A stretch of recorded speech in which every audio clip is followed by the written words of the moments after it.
19. Cultivating willingness. Now you have prepared the way, and all that is left is to move into willingness to have your meeting with the Creator within, to experience communion with God. This can be an encounter that you experience physically or mentally, or both. You may weep with joy, tremble with excitement, or rock in ecstasy. Or you may simply and quietly move one day into a gentle awareness that you now know. You know about the illusion and the reality. You know about yourself and about God. You understand the oneness and the individuation of the oneness. You understand it all. This experience of knowing may remain with you, or it may come and go. Do not feel exalted if it stays, and do not feel discouraged if it goes. Simply notice what is so, then choose what you next wish to experience. Even masters have been known to occasionally choose not to experience their mastery, sometimes for the joy of reawakening to it, and sometimes for the purpose of awakening others. This is why things can happen to masters that you, in your place of judgment, do not think should or could be happening if they were really masters. Therefore judge not, and neither condemn. For you may meet your master this very day, as the bag lady on the street or the mugger in the park, and not only as the guru on the mountain top. In fact, rarely so. The master who appears as a master is seldom acknowledged and more often rebuked. Yet the master who walks among you, appearing as one of you, is often the master who makes the most impact. So be alert, for you do not know at what hour your master may come. He may even come as what you choose to call a criminal, disobeying the most sacred laws and customs of your society, and be crucified because of it. Yet in the aftermath will you seek to remember every word he ever spoke. Should you achieve mastery or rise to that level even part of the time, you too may be judged, condemned, and crucified by your society. For others may be afraid of you because they may be worried that you know something they do not know, or because you are challenging something that they think they do know. And it is fear that turns observation into judgment, and judgment into anger. It is as I have told you. Anger is fear announced. The anger of others will be part of their illusion about who they are, and who you are. And so the master in you will forgive them, understanding that they know not what they do. This is the key to expressing and experiencing the divinity within you, forgiveness. You will not see that which is divine in you unless and until you forgive that which you believe is not. And you will be unable to behold the divinity in another unless and until you do the same. Forgiveness is the expander of perception. When you forgive yourself for that which you and others are not, then you will experience that which you and others truly are. In that moment you will understand that forgiveness itself is not necessary. For who would forgive whom? And for what? We are all one. There is great peace in that and great comfort. My peace I give to you. Peace be with you.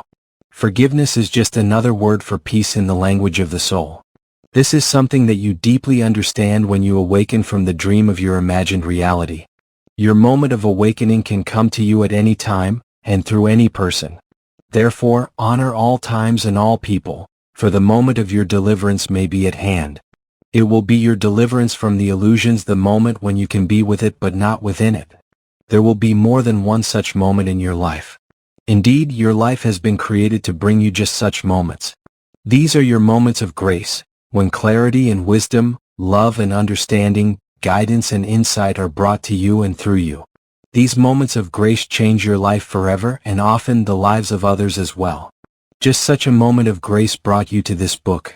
That is why you are able to receive and deeply understand the present communication. In one form, this is a meeting with the Creator. It has come upon you through your willingness, through your openness, through your forgiveness, and through your love.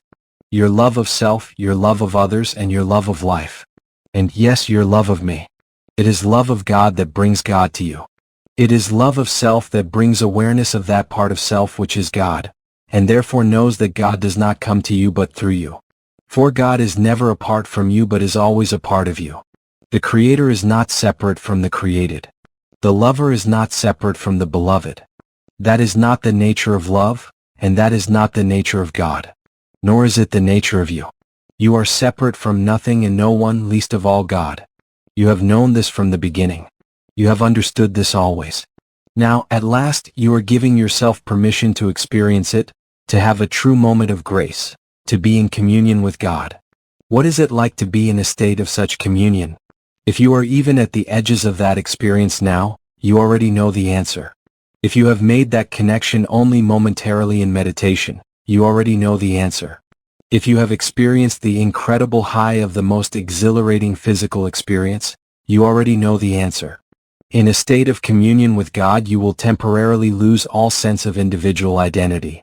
Yet this will occur without any sense of loss, for you will know that you have simply realized your true identity. That is, you have realized it. You have quite literally made it real. An indescribable bliss, an elegant ecstasy will envelop you. You will feel merged with love, one with all. And you will never be satisfied with anything less. People who have had this experience return to the world and their lives in a new way. They find themselves falling in love with everyone on sight. They experience oneness with all others in surprising moments of Holy Communion.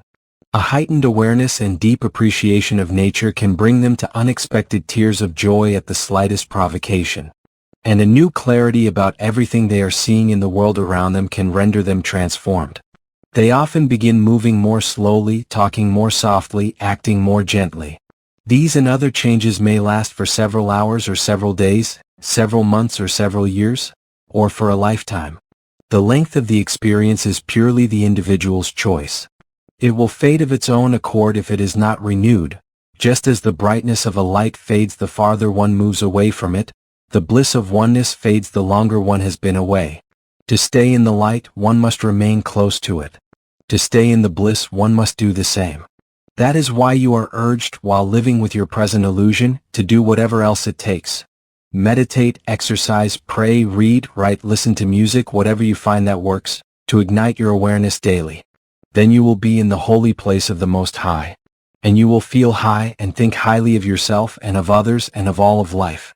Then, too, you will create and contribute to life as you have never contributed before.